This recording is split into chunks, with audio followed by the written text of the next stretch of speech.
So as devastating as the portrait depicted in the Mueller report has turned out to be for President Trump, it's not the Russia investigation that poses the greatest threat to his presidency, according to his closest allies, but the investigation over hush money payments that Mueller handed off to the Southern District of New York. It's called a criminal referral, and the potential bad news for Trump is that it's just one of 14 investigations that Robert Mueller passed along to other federal prosecutors. That's according to Mueller's report. But here's what's most likely to send a chill down Trump's spine.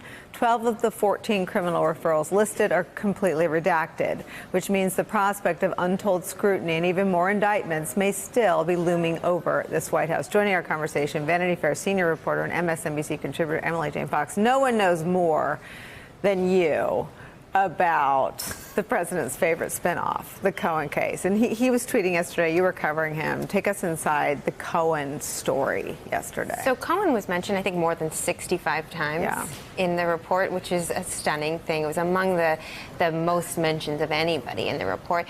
The thing that struck me that I kept coming back to was the obstruction part of the Cohen stuff, because it wasn't, we know that Cohen met with the special counsel's office for more than 70 hours, right? And he told them a lot of things, and a lot of them were enumerated in the report.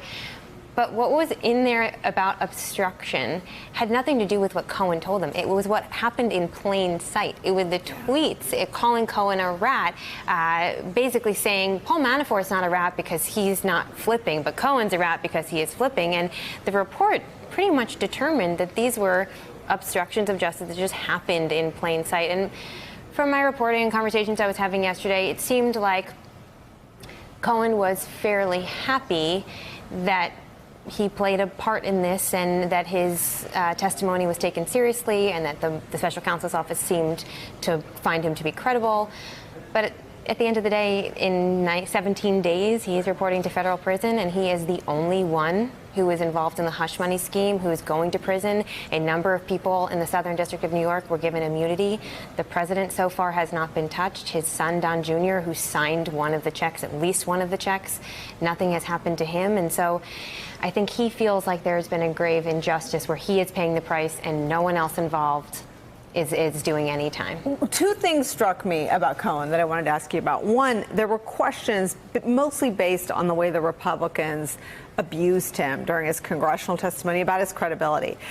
Jim Comey said to me when I interviewed him at the 92nd Street Y that a federal prosecutor doesn't put anyone's testimony into any sort of charging document or official document until it's been corroborated, because once it's in their documents, it's sponsored by the federal government. So it wouldn't appear in writing until and unless it's been corroborated either by other evidence, other documents, or other testimony. So it would seem that Michael Cohen, and I know this, what I found striking was the same thing you did, that he didn't just appear in the collusion section, he appeared in the obstruction section.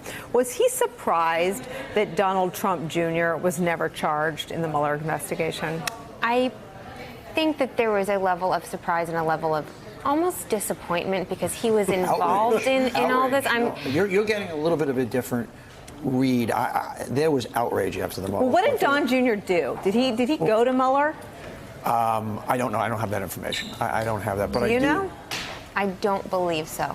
But there are a lot of things that people say that aren't necessarily true. But Michael, let me just finish for a second. I was with Michael last night, and the obvious feeling, it's like all of a sudden Don Jr. is not in there, Ivanka's not in there, nothing's happening to Trump, certainly in the near future, and he's going to jail. And he wrote a check to a woman on behalf of the president. And so, his mind says, look, I understand I did things wrong, and if I am collateral damage and I'm thrown in front of the bus, but then it does some good, at this point he's feeling, wait a second, all I've done and all I've cooperated, there's nothing's coming out of this. We don't know that. We don't know that there's not a prosecution underway. The question I was going to ask Joyce. Joyce is fairly obsessed with this question of the 12 cases that are still outstanding. We've been talking about it yesterday. You're fairly obsessed. What likelihood do you think it is that one of those cases could really be related to Don Jr.?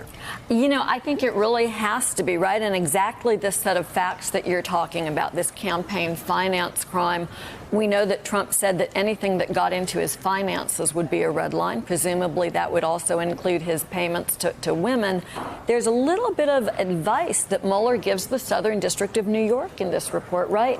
He talks about looking at a campaign finance crime and rejects it because of a lack of knowledge as regards the Trump Tower meeting. SDNY is probably wide open on this.